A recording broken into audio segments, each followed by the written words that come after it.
use jack stands when you're working on your vehicles. Don't be stupid. It's not worth it.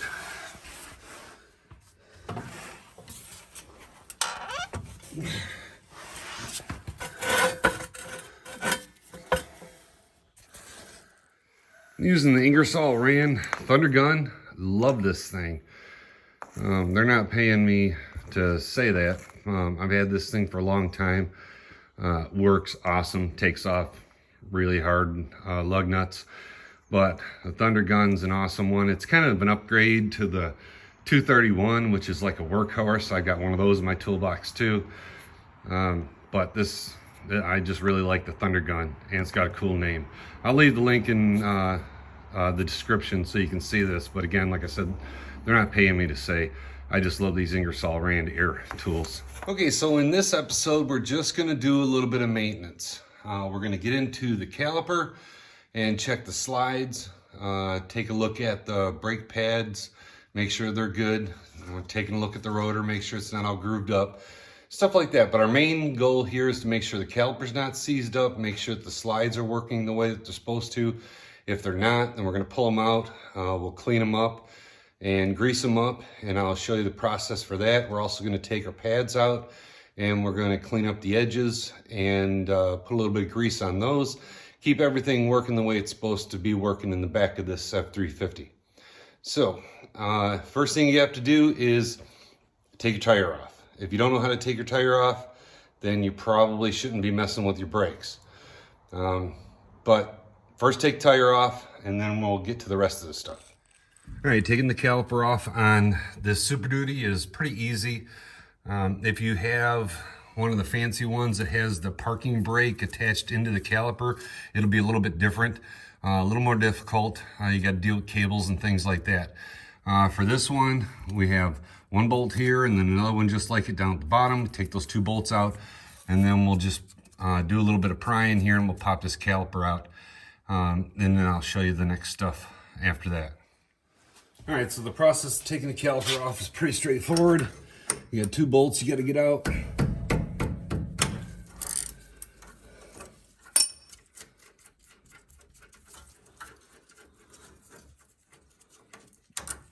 One and one at the bottom.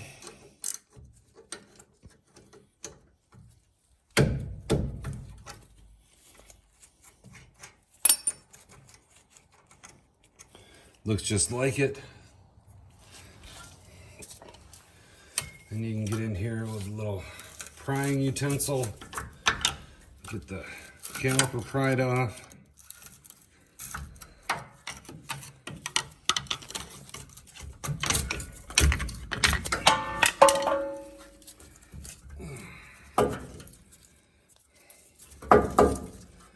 All right, so right here is the slide. You want that thing to be moving in and out nice and smooth. There's another one at the bottom, and it should move in and out nice and smooth also. Some vehicles have a little bit different slide setup, but they're all basically the same, and you still have to do the same things. You can pull this out, and then it looks like that. And then what we're gonna do is we're gonna put a little bit of grease into the boot area. Some people take grease and smear it on the pin and then shove the pin back in there. But what happens is the boot then wipes off the grease and piles it all up over here. So I like to stick the grease into the boot and then force this in there, and it will force the grease around inside this cavity in here, and then and lube it up a lot better. So you just take some high temp grease, stick it into the hole.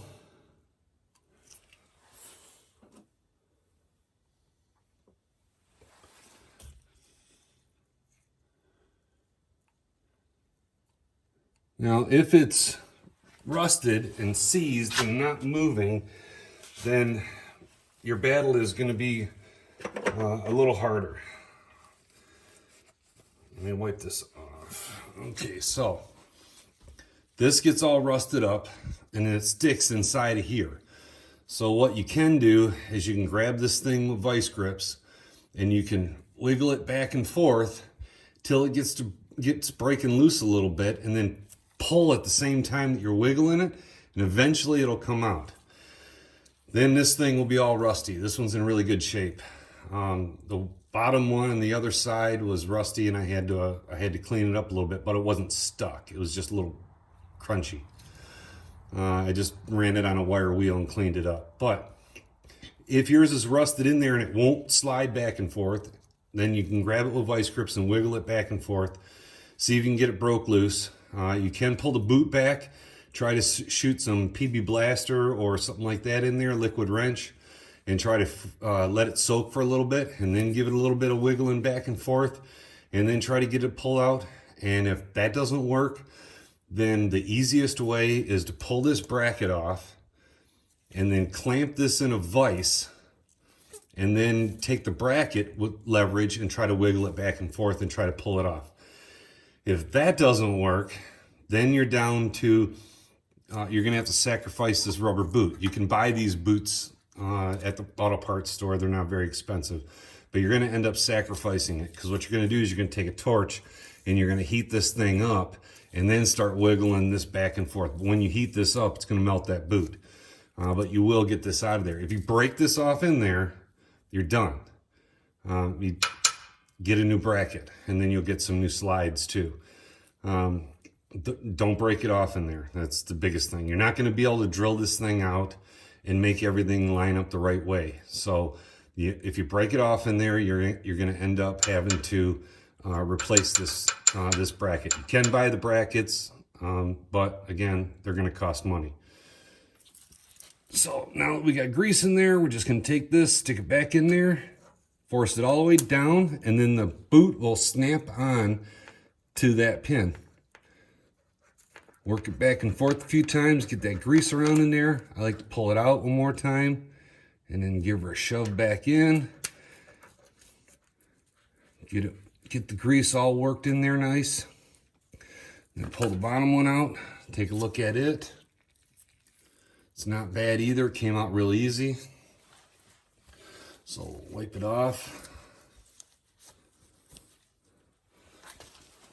Now typically on these Fords, they get seized up. I'm actually surprised that these ones aren't seized up, but it does get regular maintenance, so it shouldn't be seized up. That doesn't mean that it's not going to be. So I got my grease in there, shove it in, wiggle it back and forth, pull it back out, shove it in one more time, give it a good wiggle, and then snap it in. Okay, so my son needed rear brakes, so pulled off his rear caliper and his bracket here so I could do the rotor. And then in inspecting the slides, like I showed you earlier, we've got one that slides nice and easy, and this one doesn't move at all. I can rotate it, but I can't get it to move in and out. This is what I was talking about if you had one that was stuck and you got to get it out so you can fix it and lube it up. So it's pretty easy to do. If you've got a clamp on your workbench, it works. It's the easiest. You can do it with vice grips or pliers or whatever, but this one does rotate, so it's not fully seized, so I won't have to heat it up. I still got to do the other side of his vehicle, so maybe you'll see that too. But you're gonna wiggle it and pull, and eventually you'll get it to come out. So now this pin has come out. It does have a rubber bushing on here, and the grease is just really sticky and gooey. So we're gonna clean this all up, put new grease in it, stick it back in, and then hopefully it'll move back in and out like it's supposed to. So what I'll do is I'll clean it up with brake clean, spray some brake cleaner down in there, give it a good wipe out, and then we should be all set. We're gonna pull this one out also and lube it just because it probably needs new grease in there too, but that wasn't the problem one. The problem child was the bottom one. The next thing that we do is pull our pads out.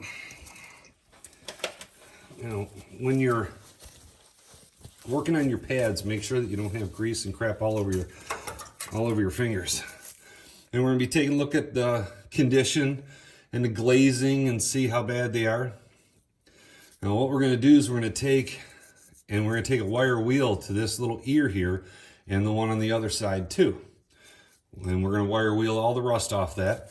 And we're also gonna take the wire wheel lightly and go over the face of the pad. It's not gonna hurt it at all. It's just gonna take the glazing off and just kind of clean it up. Now if your groove here, this is for heat dissipation and dust removal. If it gets packed up with road gunk or just pad material, then take a screwdriver and run it through there and clean that out. You want that groove to be there.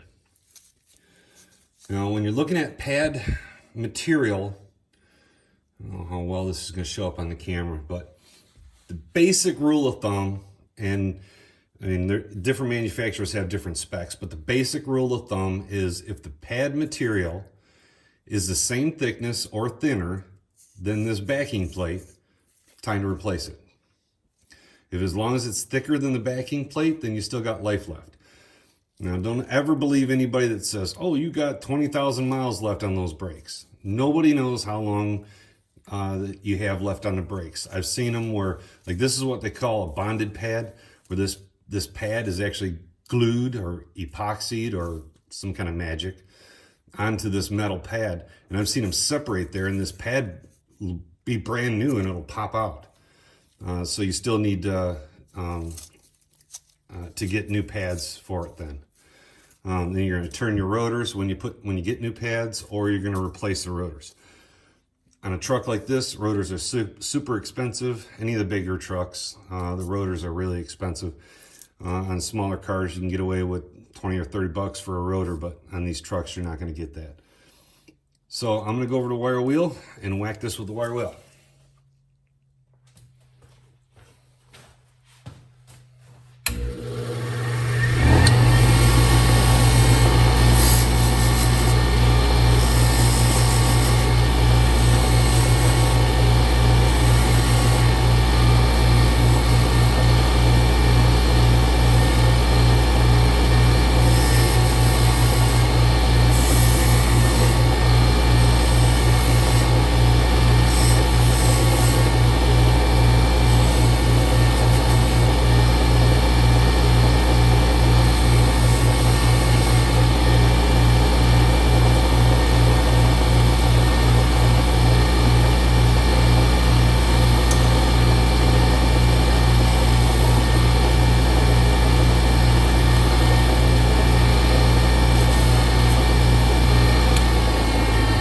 Okay, so now we're going to put a little bit of grease on the ear around there, some high temp, and around here, and then we're going to put it back in.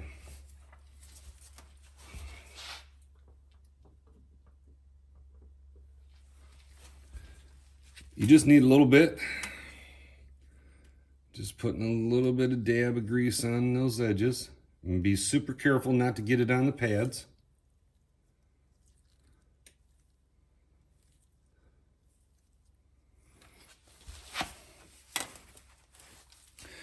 Now, if you want to get super anal about it, you can go in and there's these stainless steel slides. You can go in there and clean those out, but those look pretty good.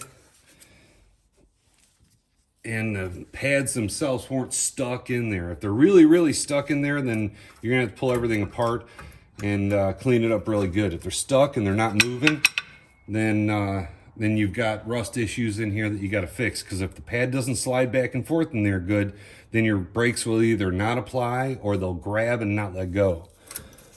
But that comes out really easy. Now there's a little bit of gunk in this back one. So I'm gonna scrape that out, and then I'll wire wheel this up, and then we'll put her back together. Okay, so the next step is somewhat optional. You don't always have to do it. If you wanna argue with it and swear at it, then you can go ahead and put the caliper back on now. I find it easier to press the pistons back into the caliper. These pistons right here, press them back in, and then it makes it easier putting it back on. It also lets you know if you've got a seized piston, because if you try to press on it and it won't move, then Then you've got a seized piston, which means that you're not getting as much braking power or uneven braking power, and you need a new caliper. So I like to press those back. Now, if you don't have one of these Fandancy piston tools for calipers, then you need to get it. I will put a link in the description to this tool. It does everything. It does standard pistons like this that you just push back in and you don't have to actually rotate them. But then it's got adapters for every kind of car and every kind of piston, so that you can actually, if you've got the ones that have the parking brake actually built into the caliper, you have to rotate the piston while you're pushing on it at the same time. This tool has all the adapters to make that happen. With these ones, you just have to push it straight back in. You can do it with a C-clamp. I do it with this tool. Makes it really easy. But if you're working on one that has adjustable or the parking brake in there, you're gonna need some kind of tool to rotate it and turn it back in. They make those little square cube things that will that'll help you, but this tool makes it entirely way too easy. It's just, it has everything for every size. So the way this works, and you can see the piston sticking out up there a little bit. And you can see if the piston was way out, that would automatically let me know that the pads are wore out. Because as the pads wear, these pistons move out and they stay out. Then you press them back in when you get new pads. And these pads are really, really good shape, so they're only out just a smidge. So we're gonna take this tool, and we stick it right in here. Get it adjusted here so it'll fit.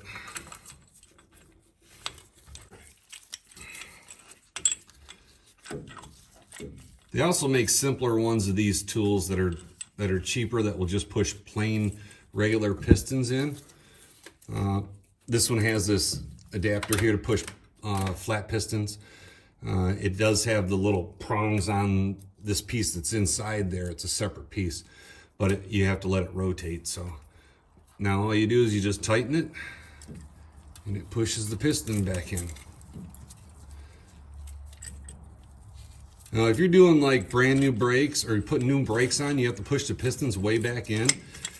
You may run into a time where you'll overflow your master cylinder because you're pushing fluid back into the system, and it will push the fluid all the way back to the master cylinder and then overflow your master cylinder if you've been filling up your master cylinder.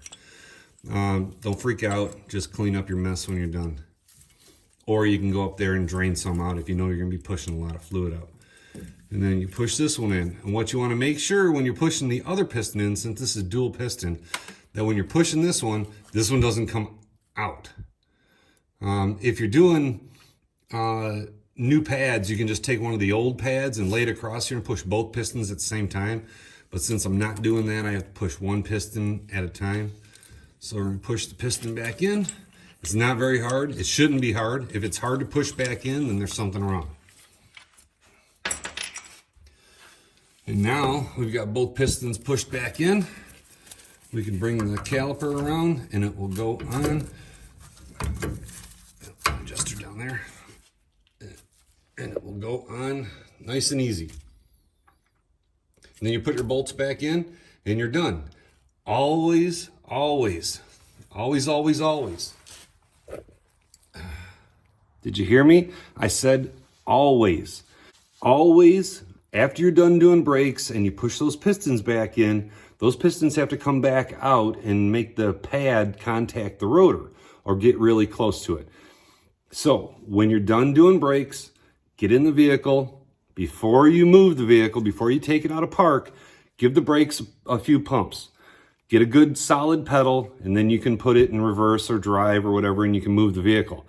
If you don't do that, what happens is you're going to put it in reverse, go back out of the garage, going to hit the brakes, they're going to go right to the floor. The pistons are going to come out a little bit.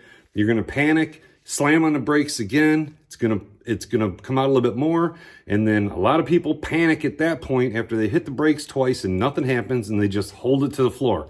Then the vehicle rolls out there and runs into something. Don't do that. Pump the brakes up before you start. You can do it before you start the vehicle. Pump the brakes up, get a good pedal, then you can start it, give it a couple more pumps, and then you can move it. I just start the vehicle, give it a few pumps, the pads come out, everything gets firm, we got a good pedal, now we can move the vehicle. Just do it. You'll save yourself a lot of hassle. All right, so there you have it. Pretty easy process. Couple of tools. I used a screwdriver and a wrench. That's it. That's all I needed for that, besides the caliper tool to do the calipers. It's a little bit of peace of mind. You can wait until you have a problem where it's sticking, but if you're going down out of the Eisenhower Pass and you've got a trailer on the back and your brakes aren't working properly, then that's not the time to figure out that that's screwed up.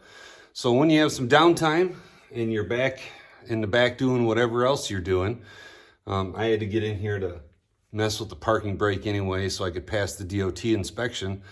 I figured I'd get in there and check out the brakes anyway. So I got good brakes here, got good brakes in the front. The front slides and all that are usually about the same. Unless you've got that weird parking brake in your caliper thing, then like this one, the fronts and the backs are exactly the same. But if you've got just a normal one in the front, will look just like this. It'll have normal slides, maybe not just like this. You might have a little bit different slide setup, but it's all going to be the same as far as the slides go and how it operates and things like that. Lubing it up, cleaning it up, all that stuff's the same process. Hope you enjoyed this. Hope it gave you a little bit of knowledge or just something to think about when you got some downtime and between runs and you want to take care of the vehicle the best you can. If you did, then click on the little like thing down there. Click on the subscribe, and I'm going to be bringing you more tech videos over time. So stay tuned, and we'll talk to you later.